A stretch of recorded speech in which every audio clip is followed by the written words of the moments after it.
70 পেরোনো আব্দুল মান্নান ও আমিনা খাতুন দম্পতি ব্রহ্মপুত্র নদ 4 বার কেড়ে নিয়েছে তাদের বসতভিটা। 3 ছেলের মধ্যে 2 ছেলে বালুরচরে বাড়ি গড়লেও মেঝো ছেলেকে নিয়ে ময়মনসিংহের গৌরীপুরের খোদাবক্সপুর গ্রামে বসতভিটা গড়েছেন, কিন্তু তাও এখন ভাঙনের কবলে। জীবন সায়ান্নে এসে মাথা গোঁজার শেষ আশ্রয়টুকু হারানোর ভয়ে এখন নির্বাক এই পরিবার। জমিন হেবা থাকলে তো বাড়ি লয়ে যাইতাম, গাঙ্গে থাকলাম হইলে বাড়ি বাংলো গড় করলাম, করতে করতে 4-5 বাড়ি ভাঙছি, 5 বার আর কত বাড়ি ভাঙলো। খোদাবক্সপুর গ্রামের প্রায় অর্ধেকই ইতিমধ্যে ব্রহ্মপুত্রের পেটে। স্থানীয় বাসিন্দাদের হিসাবে গত 2 বছরে গ্রামের প্রায় 150 পরিবার ভিটেমাটি হারিয়েছে। এবছরও 15 থেকে 20টি পরিবার বাড়িঘর সরিয়ে নিয়েছে। শত শত একর ফসলি জমিও নদে বিলীন।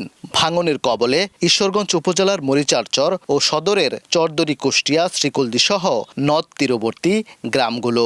চরম ঝুঁকিতে শতাধিক বসত বাড়ি, কৃষি জমি ও শিক্ষা প্রতিষ্ঠান। স্থায়ী বেড়ি বাঁধের দাবি দীর্ঘদিনের।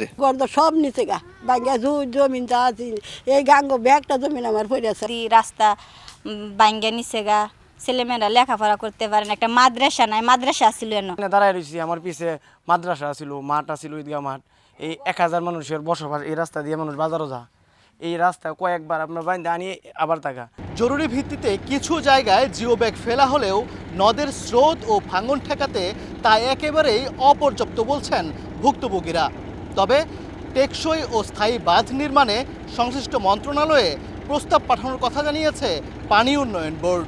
কারিগরি কমিটি খুব রিসেন্ট এটা গঠন হয়েছে। তো এই কারিগরি কমিটির রিপোর্টের ভিত্তিতে, তাদের সুপারিশের ভিত্তিতে আমরা সেখানে স্থায়ী প্রতিরক্ষা কাজ করার জন্য ডিপিপি বানাবো। সেটা যদি যথাযথ কর্তৃপক্ষ অনুমোদন করে, পরবর্তীতে আমরা স্থায়ী প্রতিরক্ষা কাজের দিকে এগিয়ে যাব। ক্ষতিগ্রস্ত পরিবারের তালিকা করে সহায়তা দেওয়ার পাশাপাশি নদী ভাঙনের অন্যতম কারণ অবৈধভাবে বালু উত্তোলন বন্ধে অভিযানও অব্যাহত রয়েছে জানিয়েছেন জেলা প্রশাসক। প্রশাসনিক একটি অভিযান সেটি চলমান আছে। আমরা বিভিন্ন উপজেলা নির্বাহী অফিসার সহ আমরা জেলা প্রশাসনের ম্যাজিস্ট্রেটকে নিয়মিত অভিযান পরিচালিত করছি।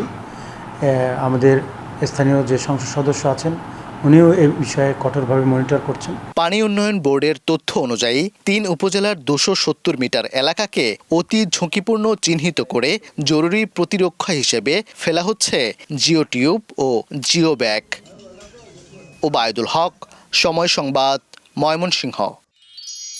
এক মিষ্টি সকাল, কানে কানে কিছু গুনগুনিয়ে বলে যায়, কাছে আয় ভেসে যায় হাজার ফুলের ঠিকানায়, ছুঁয়ে দিয়ে ডুবে যায় সুগন্ধে শেষে মানায়। তিব্বত লাক্সারি সো, বাংলাদেশের রূপ।